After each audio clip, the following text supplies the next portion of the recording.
siang semuanya. Ini sudah hari Jumat, artinya bentar lagi kita masuk di bulan Ramadan ya. Saya Karo sudah siap menemani Anda hari ini di acara Ruby No Secret. Ada Daniel pojok sana juga dan beberapa bintang tamu kita yang siap berbagi ceritanya. Nah, seperti biasanya kita mocok dulu yuk untuk membahas apa sih yang lagi ramai diperbincangkan ya, berupa klarifikasi, mungkin postingan atau apapun itu yang menuai banyak komentar netizen, baik itu pro dan kontra untuk hal-hal yang datang dari dunia nyata maupun dari dunia maya. Nah, ini dari dunia nyata ya kan, tapi klarifikasinya juga diperkuat di dunia maya. Ini tentang kejadian di mana Wulan Guritno sempat melakukan gugatan gitu ya. Gugatan apa sih namanya? Bayar utang, bayar reimburse gitu kepada mantan kekasihnya Sabda Aisyah yang berbeda usia berapa tahun? 15 tahun ya beda usianya ya. 15 tahun. Nah, ini kan akibat berita ini sebenarnya, akibat berita bahwa Wulan itu menggugat perdata adalah uang, itu efeknya panjang gitu ya. Salah satunya adalah banyak netizen juga yang kemudian membuli ibunya ya, namanya Bu Santi gitu. Hari ini itu tampaknya sudah selesai, sudah mencapai kesepakatan damai. Wulan juga kemarin sudah mencabut gugatannya. Babak akhir perseteruan Wulan dan Sabda Aisyah cabut gugatan usai sang mantan pacar bayar utang gitu. Nah, ini kemudian diklarifikasi hari ini bahwa nggak pernah ada yang namanya utang, namanya bukan utang gitu ya. Seperti apa sih kalau kita lihat di sosial medianya Sabda, misalnya adalah seperti ini bunyinya. Oke, my mom and lawyer for the facts katanya gitu. Terus dia langsung nge-tag mamanya ya, Shanti WSH gitu. Dia irit banget ya nih anak ngomongnya ya. Pokoknya faktanya silakan dengarkan pengacara dan Mama Q ya. Oke, kita lihat story-nya mamanya Sabda. Sabda klarifikasi, Sabda tidak pernah berhutang, tidak pernah meminjam uang dari WG, dan yang dimaksud merupakan pengeluaran WG untuk keperluan pribadi, yaitu kamar pakaian wanita atau walk-in closet itu loh, lemari yang isinya baju-baju, tas apa segala macam, dan bersama titik. Yang dia minta agar di reimburse. Reimburse itu maksudnya bayar duluan gitu, terus minta dibalikin, gitu. Bukan dana talangan. Kalau di reimburse kan emang dana talangan ya namanya ya. Iya gitu kan sih. Tapi kan maksudnya itu mungkin walk-in closetnya buat Wulan gitu kan ya. Oke, baiklah. Oke.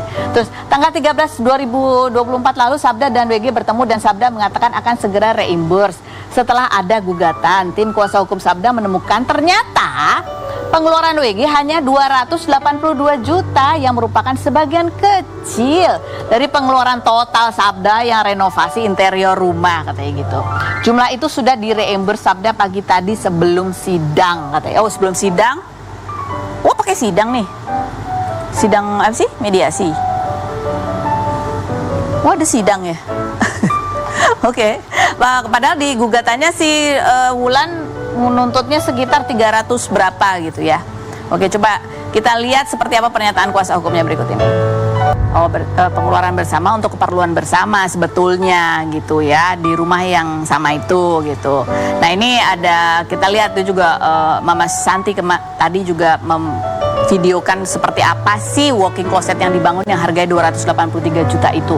Ini yang itu ya, yang dibayar oleh WG ya, 280 berapa juta itu nih, bentuknya itu panjang, belok, pakai ada acara belok juga ya, panjang dan belok, dan masih ada pintu rahasia gitu. Ini ada tulisannya juga gitu ya, tapi nggak kebaca karena burem. Yang berikutnya, kalau ini adalah punyanya Sabda. Mana punya Sabda? Ini punya Sabda ini. Punya Sabda segini. Yang satu lagi kan biasa kalau perempuan kan gitu ya, banyak ya kan, kerudung aku aja kan banyak ya kalau misalnya. Tapi ya terakhir sudah damai dari Mama Shanti. Captionnya adalah seperti ini, coba kita lihat. Ini rapi juga ya. Walau semua ini saya rasa sangat tidak perlu terjadi, alhamdulillah saya senang ini sudah berakhir secara damai. Saya senantiasa mendoakan agar Allah memberikan kedamaian dan ketenangan di hati Wulan dan keluarga, katanya gitu. Ya, ini kalau setahu aku sih ya, keluarganya Mama Santi gitu ya, Sabda itu keluarga yang ya cukup dikenal dari lama lah gitu. Jadi ya mungkin ini hanya kayak perselisihan dan kesalahpahaman aja. Ya, syukurlah kalau sudah selesai dengan damai ya. Nah, berikut kita langsung, ada instastory-nya Sabda juga. Terakhir, peace.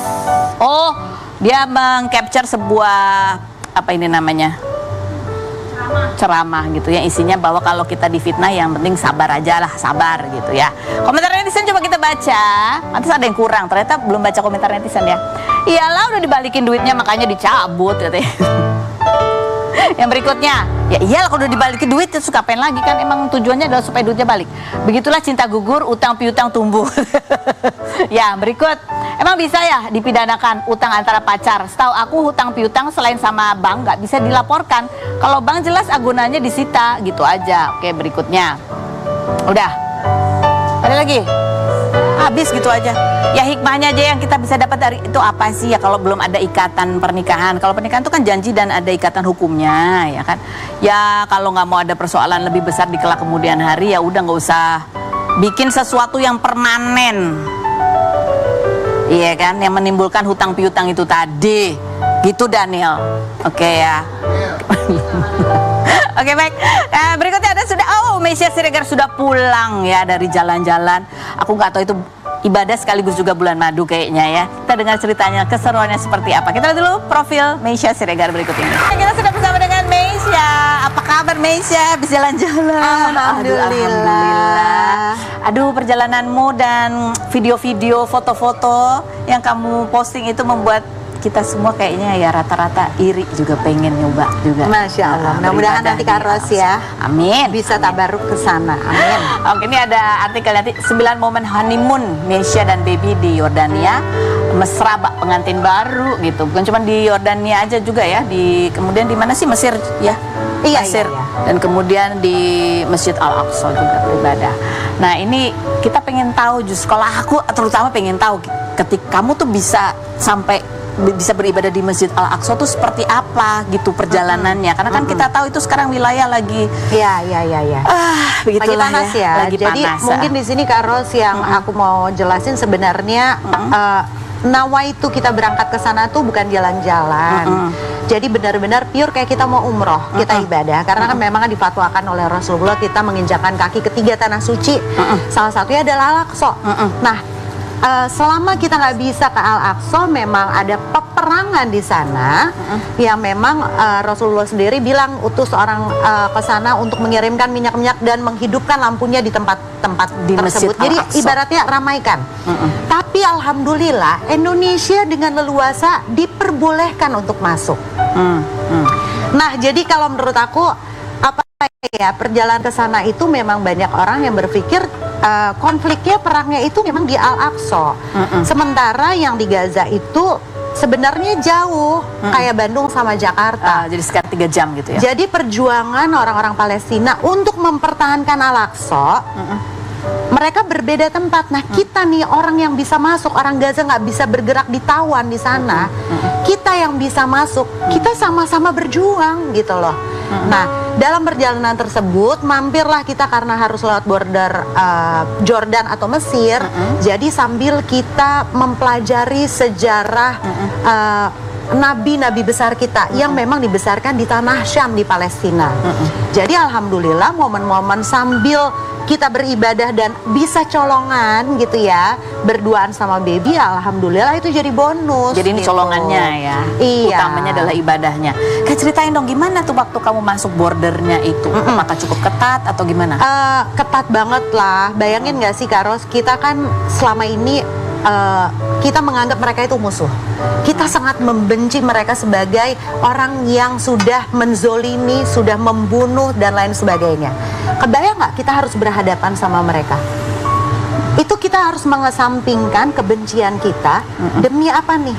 Demi gue pengen ke Al-Aqsa, gue pengen sujud di Al-Aqsa, gue pengen bisa kunut nazilah bersama dengan orang-orang Palestina yang bisa masuk ke sana. Jadi kalau misalnya sekarang orang bilang, lo ngapain minta izin orang kita punya kita, ngapain kita kasih uang untuk Israel gitu ya ibaratnya. Lah, hello, kita masih pakai sosial media buatan siapa?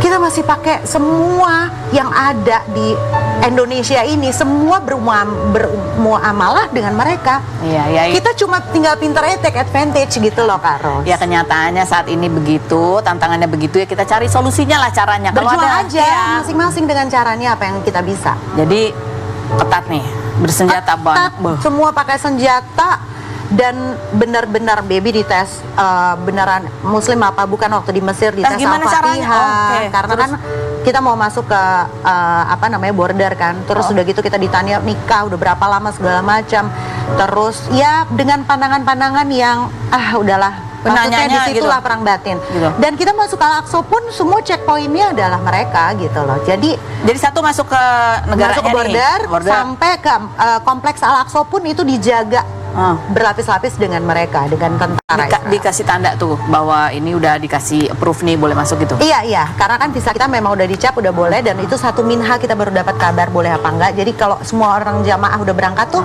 mereka masih deg-degan, gue di-approve apa enggak nih. Jadi nunggunya tuh di Mesir. Itu di Mesir. Jadi either Jordan atau Mesir gitu. Nah, itu satu minha baru baru ketahuan, dan alhamdulillah rezeki aku bisa di-approve. Ya udah kita lewati nih semua tantangannya. Jadi kebayang nggak, Karos, begitu kita di Baitul Maqdis di Al-Aqsa itu cuma ya Allah, nyampe, ya Allah nyampe, Allah ikhlas, Allah ridoin kita ke sini bersujud, dan semua tuh rasanya campur aduk antara benci dengan perlakuan mereka, tapi sampai satu titik kita terharu kita bisa ada di sana.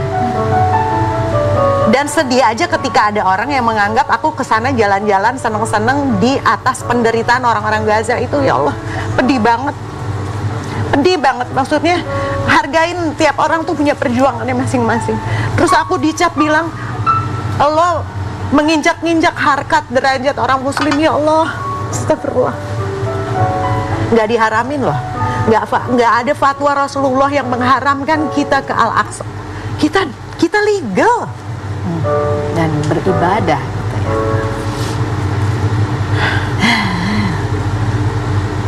Sepi, Kak. Lihat, Karos, sepi. Beda banget sama Mekah sama Madinah, sepi di sana. Karena orang cuma ngelihat berita-berita di sana. Orang-orang yang yang datang ke sana tuh dipersulit. Ya memang dipersulit karena aturannya mereka, dan kita nggak bisa bikin apa-apa. Kalau misalnya orang-orang berpendapat harus nunggu merdeka, go ahead, silakan. Tapi tolong dong jangan sakitin hati kita ini yang memilih untuk kita pengen ke sana. Jangan judge kita gitu loh. Ini ada saya cuplik nih perjalanannya Meisha dan Bibi beribadah berikutnya.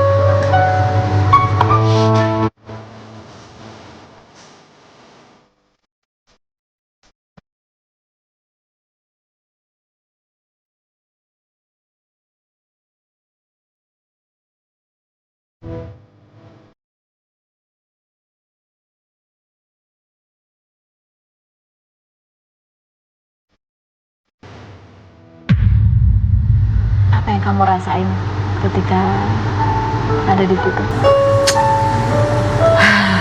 Apa ya? Campur aduk sih, Karos. Karena perjuangannya ke sana dengan kita nggak pernah tahu keselamatan kita di sana gimana gitu ya. Walaupun semua orang-orang yang udah pernah ke sana bilang insya Allah Allah jaga, insya Allah Allah jaga, insya Allah Allah jaga. Tapi tetap aja, Karos, aku ninggalin anak-anak gitu ya untuk pergi ke satu tempat yang which is di situ adalah konflik gitu ya. Itu campur aduk gitu loh. Jadi rasanya tuh kayak ya Allah, aku di sini mewakili orang-orang yang belum ke sana, dan aku akan bawa perasaan ini, aku akan bawa kenikmatan iman ini, dan aku akan share sama orang-orang bahwa di sana mereka ngebutuhin, Karos. Itu orang-orang Palestina nyambut kita ahlan wa sahlan. I have come from Indonesia. Ya Allah, Masya Allah, please bring your family Muslim to come here. We need you. Kebayang nggak, Karos? Terus mereka mengatasnamakan umat Muslim diinjek-injek. Di sana enggak. Mereka berharap kita ngeramein, lakuin dagangannya mereka. Mereka nggak bisa kerja. Mereka nggak bisa sekolah, dimahalin, pajak tinggi, mau beli makanan mahal. Mereka perlu kita untuk makmurin. Itu di West Bank toko itu dimiskinin, ditutup, dicegah orang-orang untuk datang ke sana supaya mereka nggak bisa dapat penghasilan. Jadi masih ada orang Palestina yang bisa di situ? Banyak Kak Ros. Orang Palestina, Arab Palestina di sana banyak. Jadi Palestina itu kayak panu, udah titik-titik kepecah. Mereka dijajah bukan secara militer. Mereka dijajah di atas hak hidup mereka. Mereka dimiskinin, mereka diambil haknya. Jadi kalau dibilang lo enak-enakan di sana, ya Allah, lo lihat orang Palestina di sana berharap banget kita ramein. Dan katanya kamu juga siapin sebetulnya permen-permen. Iya, gitu. iya. Di sana Kak Ros, kita tuh nggak bisa sembarangan untuk ngasih uang, ngasih sedekah, mau teh anget, mau permen kayak kita di Mekah Madinah kita mau sedekah, itu nggak bisa. Kenapa? Karena memang dilarang oleh tentara. Mereka nggak mau lo datang ke sini untuk bantu mereka. Lo kalau mau datang ke sini buat ibadah, go ahead. Tapi lo nggak boleh makmurin mereka.